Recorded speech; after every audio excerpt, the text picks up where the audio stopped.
Hey guys, I am the Hacker, and today we are going to be taking a look at the RX-78-2 Beyond Global Gundam. Now this is a whole heap full of things to say about this kit, but when building this, I thought it was an absolute joy, and it didn't even take an hour. So yeah, it's definitely a really great kit, but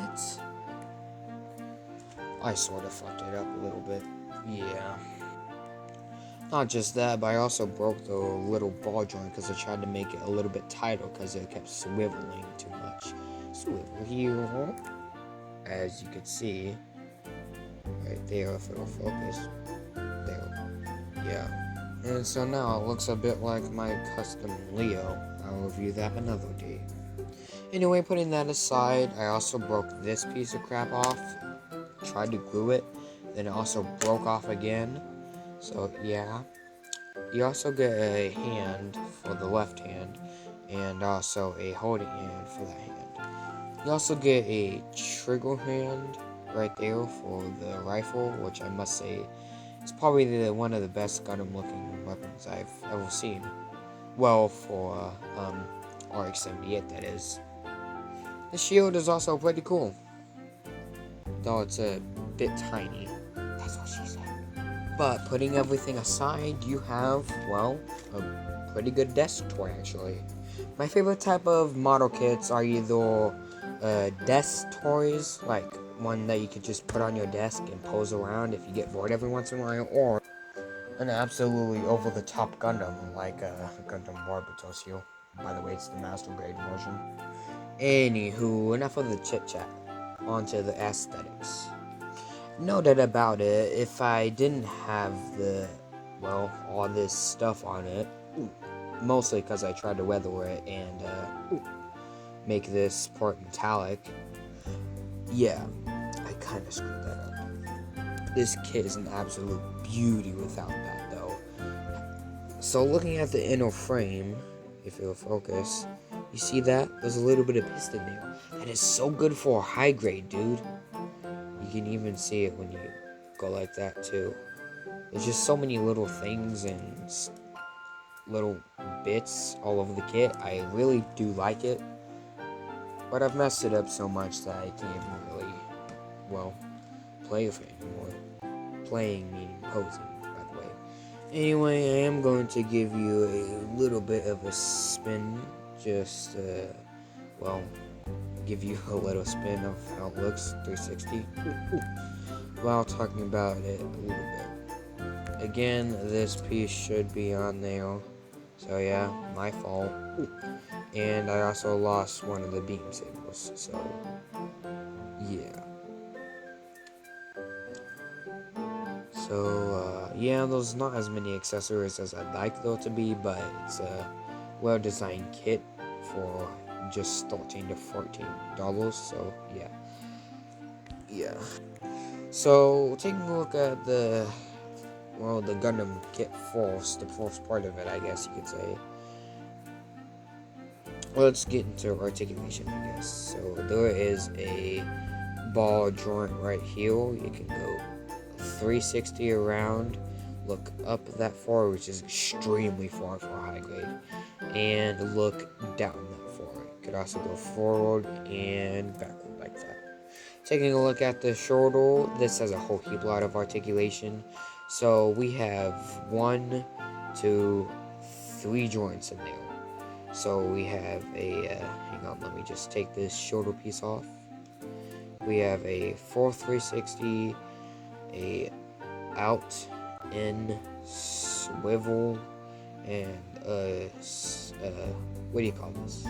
I don't know what you call it, but it's on a peg, so it could go absolutely high. And if I put this back on, it can still go really high. So yeah, Bandai definitely had articulation in mind for this kit. Going down at the shoulder, or not shoulder, arm, there was a amazing bend right there. And again, more frame detail. This piece is on a ball joint, so kind of counts as articulation. This piece in the wrist, by the way, is for the little shield piece. It just connects onto the side like that. So yeah, that's pretty cool. Ball joint heel, and you can replace that with another hand.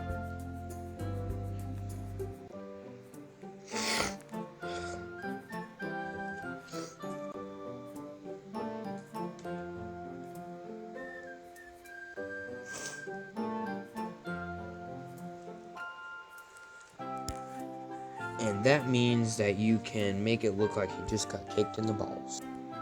There was also a swivel, bend that heel, and another bend, show some good frame detail, which I already mentioned. There was a swivel heel, up and down. It goes really far in the ground. See, look, like that. So yeah, it's definitely a plus for this Gundam. The side skirts can also move individually, which is pretty nice, I guess. I mean, it's kind of standard issue for all kits, though. And there is, believe it or not, a little bit of articulation on the gun. So the scope can move side to side, which I think is pretty cool. And there's also another little handle, which is also pretty cool. So I personally rate this kit 10 out of 10 if I didn't completely frick it up. I do rate it 7.5 out of 10 though, after I did mess it up. So yeah. I guess I would recommend this kit a little bit, but yeah, it's definitely fun to build. I would definitely recommend it as a beginner Gundam. Gundam that's good for beginners. You know what I mean. Because it's just real, it doesn't really take that long to build, and you get such a good outcome, dude. Again, that is there was a little tiny hand. Yeah. Oh yeah, I also did forget to mention a bit of the articulation, if I could get this backpack off. So, as you already noticed, it can, well, spread. I cut one of the joints a little so it can go farther out. So, for norm 1, it'd probably only be able to go, like, up to that. So, yeah. And, again, I did lose one of the beam sables, but it does come with 2 extremely long beam sables. Like, this is just one of them. The other one isn't bent. I just bent this one because, you know, style points to make it look like a slash. You know, like in the anime. Here, it looks a bit better like that. Like it just slashed, you know, like or, you know what I mean. So yeah, other than that, it's a pretty good kit. Anyway, this has been the Hat Kid. I do hope you enjoyed, and you know, it's good. Actually, no, put that little gut back. This has been me, the Hat Kid, and goodbye.